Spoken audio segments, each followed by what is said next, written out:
पे अपने इश्क भी कुर्बान है। 22 साल का वो जवान जिसकी अभी 6 महीने पहले शादी हुई है, युद्ध में शहीद हो जाता है।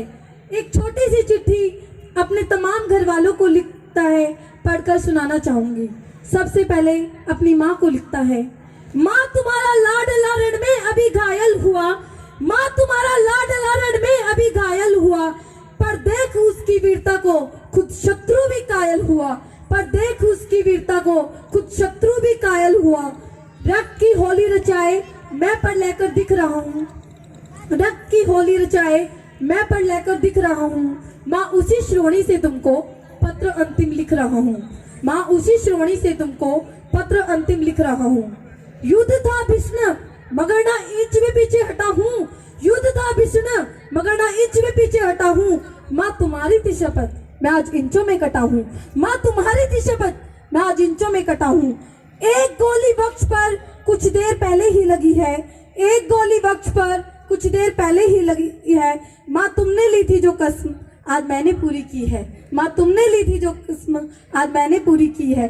तो छा रहा है सामने लो, तो छा रहा है सामने लो, आपके आगे अंधेरा पर उसी में माँ मुझे दिख रहा है नूतन सवेरा, पर उसी में दिख रहा है माँ मुझे नूतन सवेरा। कह रहे हैं शत्रु भी, कह रहे हैं शत्रु भी, मैं जिस तरह लड़ा हूँ लग रहा हूँ कि सिंगनी की कोख से पैदा हुआ हूँ, लग रहा हूँ कि सिंगनी की कोख से पैदा हुआ हूँ। ये ना समझो माँ कि मैं चिर निद्रा लेने जा रहा हूँ, ये ना समझो माँ कि मैं चिर निद्रा लेने जा रहा हूँ। ये तो हमें पता ही है कि जब सैनिक शहीद हो जाता है तो सभी कहते हैं कि सैनिक चिर निद्रा में खो गया, पर ये ना समझना माँ कि मैं चिर निद्रा लेने जा रहा हूँ। मैं तुम्हारी कोख से फिर जन्म लेने आ रहा हूँ, मैं तुम्हारी कोख से फिर जन्म लेने आ रहा हूँ। फिर वह कुछ लाइनें अपने पिता के लिए लिखता है। सुना है कि वो पिता बड़े भाग्यशाली होते हैं जिनकी अर्थी को उनके बेटे कंधा देते हैं, जिनकी अर्थी को उनके बेटे कंधा देते हैं। इतिहास में पहली बार हमारे जवानों को उनके बेटे पिताओं ने, दादाओं ने कंधे दिए, मुखाग्नियां दी। इसके लिए मैं 2 लाइन स्पष्ट करना चाहूंगी। जितनी भारी लगती है ये शेषनाग को धरती, जितनी भारी लगती है ये शेषनाग को धरती, उतनी भारी लगी पिता को खुद बेटे की अर्थी, उतनी भारी लगी पिता को खुद बेटे की अर्थी। मैं बचपन में तुम्हें पहले ही बहुत दुख दे चुका हूँ, कंधों पर खड़ा हो आसमां सर ले चुका हूँ। तुम सदा कहते न थे ये पितृ ऋण तुझे भरना पड़ेगा, तुम सदा कहते न थे ये पितृ ऋण तुझे भरना पड़ेगा।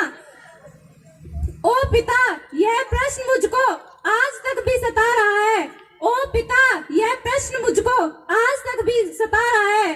आज भी यह पुत्र तुम्हारे कंधों पर ही जा रहा है, आज भी यह पुत्र तुम्हारे कंधों पर ही जा रहा है। सबसे उसने कुछ कहा है लेकिन पत्नी से कुछ मांगा है, अधिकार इसी को कहते हैं। 3 असंभव शर्तें रखी हैं जो एक पति के चले जाने के बाद पत्नी निभा नहीं सकती, लेकिन वो शहीद की वीरांगना है, इसलिए उसने 3 शर्तें अधिकार पूर्वक कहती है कि अंत में तुमसे प्रिय मैं आज भी कुछ मांगता हूँ, कि अंत में तुमसे प्रिय मैं आज भी कुछ मांगता हूँ। है कठिन देना मगर निष्ठुर हृदय हूँ मांगता हूँ, कि तुम अमर सौभाग्य की बिंदिया सदा माथे सजाना, हाथ में चूड़ी पहनकर पाँव में मेहंदी रचाना, हाथ में चूड़ी पहनकर पाँव में मेहंदी रचाना। तुम नहीं वैधव्य की प्रतिमूर्तिका की साधिका हो, तुम अमर बलिदान की पुस्तक की पहली भूमिका हो, तुम अमर बलिदान की पुस्तक की पहली भूमिका हो। जानता हूँ बालकों के प्रश्न कुछ सुलझे न होंगे, सैकड़ों ही प्रश्न होंगे जिनमें वे उलझे तो होंगे, जिनमें वे उलझे तो होंगे। पूछते होंगे कि पापा है कहाँ, कब आएंगे और हमको साथ लेकर घूमने कब जाएंगे।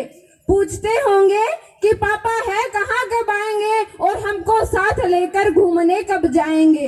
पापा हमको छोड़कर जाने कहाँ बैठे हुए हैं, क्या उन्हें मालूम है कि उनसे हम रूठे हुए हैं, क्या उन्हें मालूम है कि उनसे हम रूठे हुए हैं। तो तुम उन्हें समझाना कि यूं जिद पर अड़ जाते नहीं, तो तुम उन्हें समझाना कि यूं जिद पर अड़ जाते नहीं, और जो ज्यादा जिद करते हैं उनके पापा घर आते नहीं, और जो ज्यादा जिद करते हैं उनके पापा घर आते नहीं। सप्त पद की यात्रा से तुम मेरी अर्धांगिनी हो, 7 जन्मों तक बजोगी तुम अमर वैरागिनी हो, 7 जन्मों तक बजोगी तुम अमर वैरागिनी हो। इसलिए अधिकार तुमसे बिन बताए ले रहा हूँ, इसलिए अधिकार तुमसे बिन बताए ले रहा हूँ। मांग का सिंदूर तेरा मातृभूमि को दे रहा हूँ, मांग का सिंदूर तेरा मातृभूमि को दे रहा हूँ।